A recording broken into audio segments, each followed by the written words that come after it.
Hey everybody, Dustin DePirac here, columnist Andy Graham, the man in the back with the Movember stash. That's Mike Miller. He's our high school guy. He's hanging out with us. I am. Anyway, coming to you from Memorial Stadium, and where Indiana won a game for the first time since 2009, and this sets up. Big Ten game. Yeah, I guess. I mean, I called it the most potentially consequential game in recent memory of Memorial Stadium. I guess it depends on how you kind of qualify the Austin Star game in Purdue in 2007 in the play 13 sense and whatnot. But yeah, Indiana has won back-to-back Big Ten games for the first time since 2007. And next week, whoever wins, even if it's Indiana, the winner of next week's football game will have the inside track on the Big Ten to win, not to win the Big Ten Leaders Division, but to represent the Big Ten Leaders Division in the Big Ten Championship game. They would still give the title to Ohio State or whoever, but they don't get to play in that because Ohio State and Penn State both have postseason bans, and therefore Indiana really, seriously, not joking, not at all, is playing for a shot at Indianapolis next week. This is a real thing. This is actually they're playing a significant November football game in Memorial Stadium, and it's been a little while. Yeah, it's hard to believe. I have not wrapped my mind around it yet. Players themselves didn't seem to have really quite done that yet. They were going with the one game at a time mentality, and the this new talking point that Kevin Wilson's come up with about you control your own destiny every day. But Indiana does not often control its own destiny in November at all, and it does because they put together a really just solid top to bottom effort tonight. Just despite a couple early sort of miscues, they fell behind 14-0. Rallied back, put together what I thought was the best defensive performance I've seen by an Indiana team, maybe since I've been here. And Cam Kaufman managed to shake off being benched early, because these guys get benched all the time. That's kind of how this quarterback thing works. Is you have it's been a revolving door. But he throws for 315 yards and 3 touchdowns. Cody Latimer is really, really good at football. Caught all 3 of those touchdowns, and Indiana wins 24-21 over Iowa. Andy, just how did they do this? I mean, where did this team come from exactly, and how impressive just was what they were able to pull off tonight? Yeah, it was very impressive, and there was a lot of defense being played out there. Even when Indiana's offense was misfiring, it had some 3 and outs and whatnot, and wasn't really clicking early. The defense held in there well. And I think Iowa ended up averaging something like, 3.2 yards a carry or something like that. 96 total for the game. It's the first time they've held a Big Ten opponent under 100 since Purdue, since the game they won at West Lafayette in 2000. And Iowa only had 21 yards rushing at halftime. And part of that was due to sacks. And once again, Indiana's front four defensively continues to be able to put pressure on the quarterback pretty much all by its lonesome. It's not like they need a lot of help from folks blitzing from the secondary or from the linebacking core. They're basically stuffing the run in between the tackles. Adam Replogle continues to just play pretty much out of his mind, but Larry Black had a huge sack. Larry Richardson had a huge sack. Phyllis again was playing better. well. We had not seen much from Phyllis early, and Phyllis has become a Big Ten football player. But Replogle one time stuffed a run for no gain while he was being held. I mean, they called the holding call. It didn't matter. It was moot because he had already blown the play up. Yeah. So when that and Mike, I was going to say, I want to get Mike in here. I mean, Mike wrote a sidebar on Adam. How just impressive is what you saw from him tonight. I mean, we've seen this guy a bunch for 4 years. I mean, but. He was probably as dominant as you could be in this game. He had 7 tackles. I think he had 6. 4 of them were for no gain, 2 of them for a loss. And he was just tormenting the Iowa running game all day, tormenting that offensive line. That was huge. And we saw last week it was a great defensive effort, and that was against a very lowly Illinois team. But coming back against a better Iowa team, they kept the momentum, they stayed consistent. And like you mentioned earlier, I mean, just a very, very top to bottom solid defensive effort, and he was key in it. And really, the whole front four was very, very big. It's not that Iowa's been a great. I mean, it's not that Iowa's a great running team.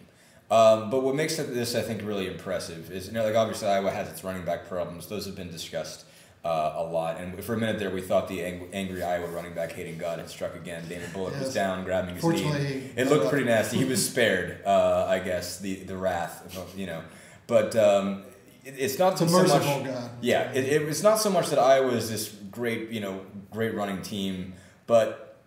They're always strong on the offensive line. They're always physical. They're not the type that's going to let you beat them. I mean, whether or not they're going to, just beat you up and pounded on you like some Iowa teams in the past have. Maybe not so much. I mean, they're not that of that caliber, but they're still an Iowa offensive lineman, and they're still a type that's not going to let you get in the backfield and mess with them and create havoc with them. And Raploga was able to just shake guys off, get in the backfield, either get to James Vandenberg or knock out Damon Bullock before he had a chance to even get a head of steam going.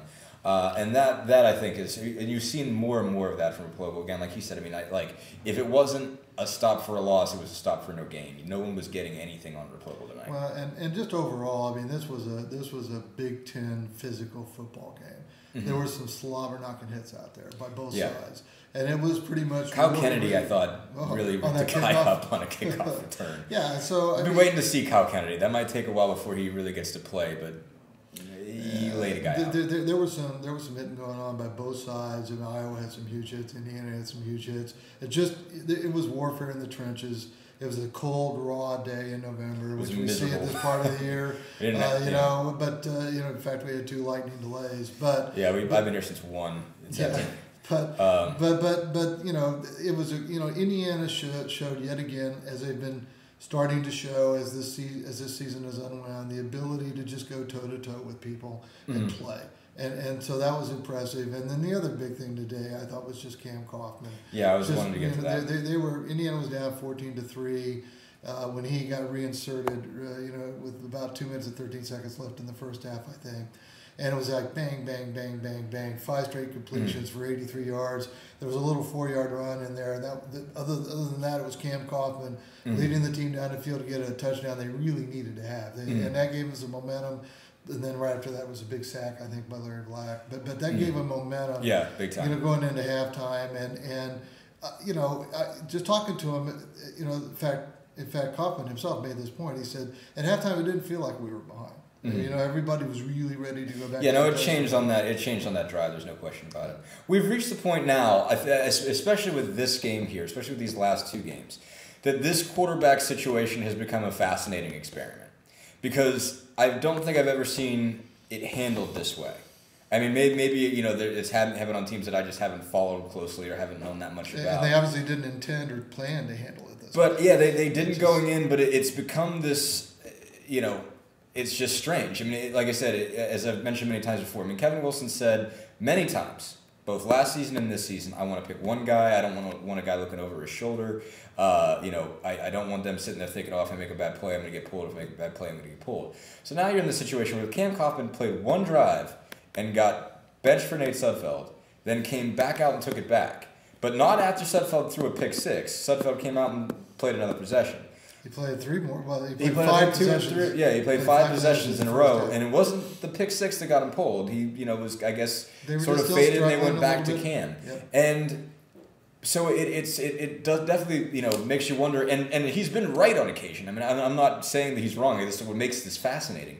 But Wilson's, the motivations that he gets to make changes are something like that. He seems not ready to let anybody in on this. But I'm sort of very fascinated as to what his logic is from time to time, because it seems to work. I mean, again, I'm not knocking the guy, but I'm fascinated because he said something about, I don't want our guys to be your pins and needles, and they're not. And it doesn't seem like they are. And the offense seems to work. And I don't know how he finds that rhythm when it seems like he's just causing mass chaos. I have a theory, and I think it's very subtle and nuanced, and it's about body language and about how somebody's carrying themselves, and whether they're throwing off the back foot, something like that. I mean, Kevin Wilson's an experienced guy handling quarterbacks. He knows what he wants to see.